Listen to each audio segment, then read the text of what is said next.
Okay, a video for you to practice breathing. Breathing is a fluctuation of pressure, first and foremost. Okay, we have positive pressure and we have negative pressure. Positive pressure is when you're breathing out because the pressure's building inside you and it's pushing the air out. Blowing out a birthday cake, sneezing, bearing down, screaming with the veins bulging, that's an example of positive pressure. Now, a small space has quick pressure increases when just a small amount of air is added to it. A space which expands as air is added to it is not going to be experiencing the same pressure increase because it's expanding. There's more space for the air that's coming in, so the pressure doesn't really build as much, okay?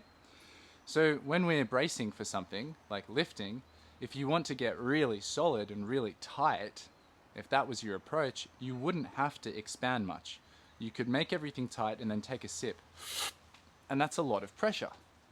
But equally, if you're someone who's tight a lot and you're walking around and you want to create more of an expansive, long, stretched, open, tall, supple body, where you're not having to grip so much for basic movements, then you need to learn how to expand the spaces through your rib cage, through your back, through all of the spots that get chronically tight, the scapulae, the shoulders, the collarbones, all of that stuff. Okay, so that's what I'm going to teach you how to do today.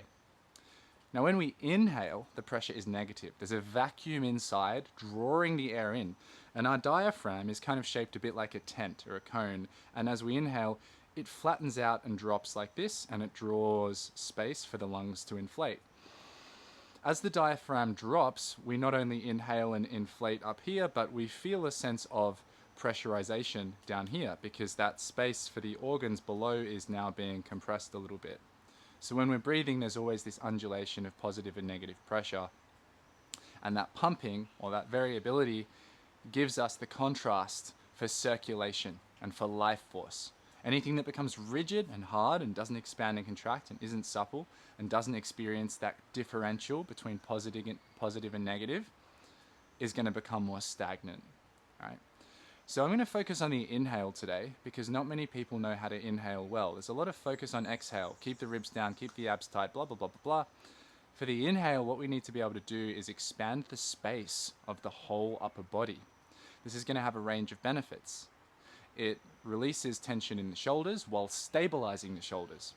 It releases the sense of restriction in the breath, giving us a more satisfying breath and the ability to use the length in our muscles to tension more effectively. So we can actually be stronger by growing the upper body.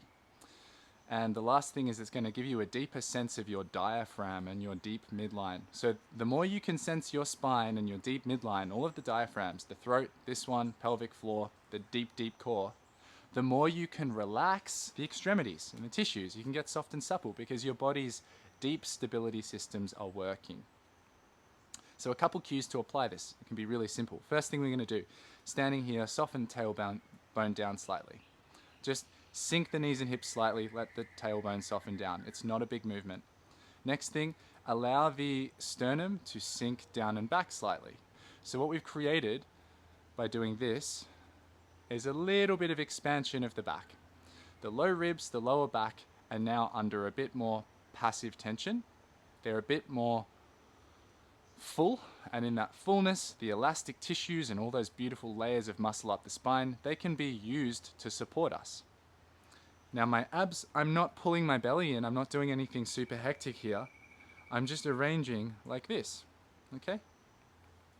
Now from here, I'm going to feel that space between my kidneys, or the bottom of the rib cage, where it meets the lower back. I'm going to feel that space expand. As I do that, as I feel that expand under my hands for 5 to 10 breaths, let's say,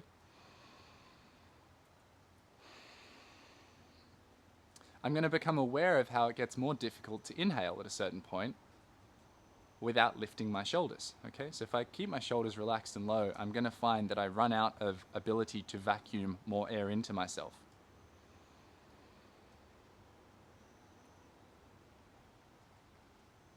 The next thing that I start to want to do naturally is allow my rib cage to kind of lift, right? To make space. I need to make space for the organs and I need to lift the ribs to get more air in. That's good because we've started from the center. We've started from the support of the spine. Now we can start to inflate up. So keeping a sense of fullness in the kidneys, maybe you can pop the back of your hand there. Now place one hand on your heart, and I want you to continue that inhale without lifting your shoulders up, without tensing your neck, until the kidney and heart spaces expand.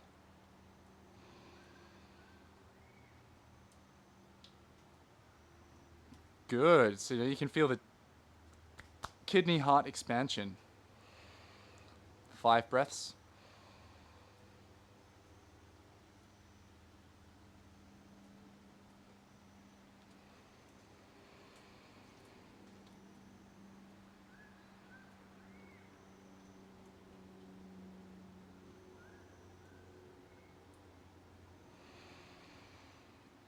Keep doing that. I don't want you to hold anything in. I don't want you to like tense your belly or anything. I want you to let it expand outwardly.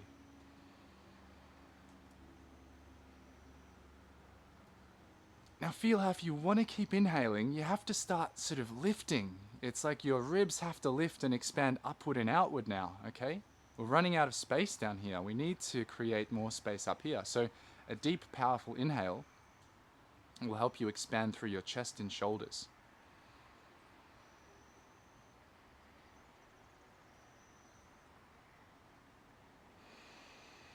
Keep drawing the air in. Draw the air in from deep. And allow your ribs to grow and lift. Allow your chest to broaden and lift as your back broadens and lifts.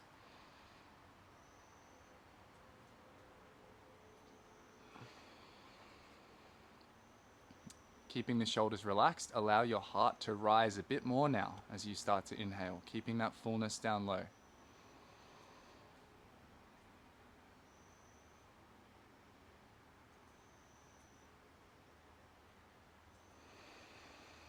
And you're going to start to notice the chest rising towards the chin.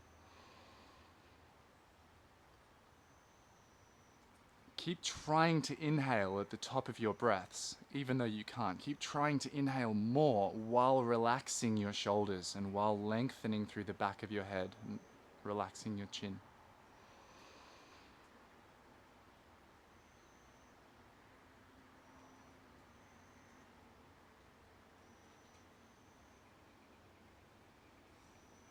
Now we're starting to work with negative pressure, and we're testing the limitations of our ability to vacuum, okay, to create that negative pressure.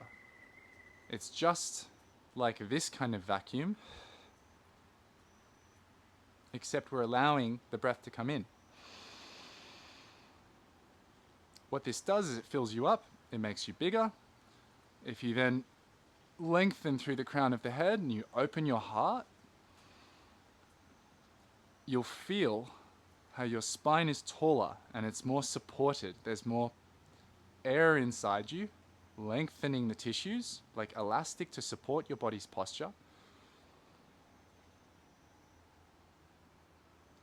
You can explore the feeling at the top of the inhale without holding it with a throat lock. Just hold it open with your diaphragm. Explore growing tall. Explore softening the chin down and forward. Observe the space you have to rest your neck on the length of your spine. Let the neck tissues support you like elastic. Observe the space you have for your shoulder blades to move.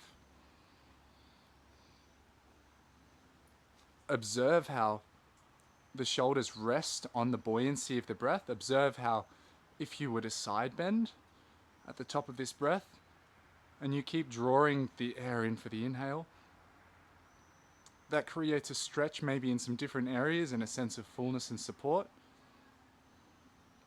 And then as you exhale, just keep that sense of tallness. Keep that awareness of this area, and the length at the top of the head. And you'll observe that the exhale then naturally comes from the belly. But that when we inhale, it doesn't spill the belly. The inhale fills the whole body.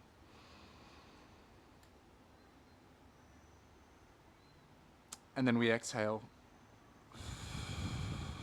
through a dropping down of this line towards the pubic bone. So inhale fills the whole body.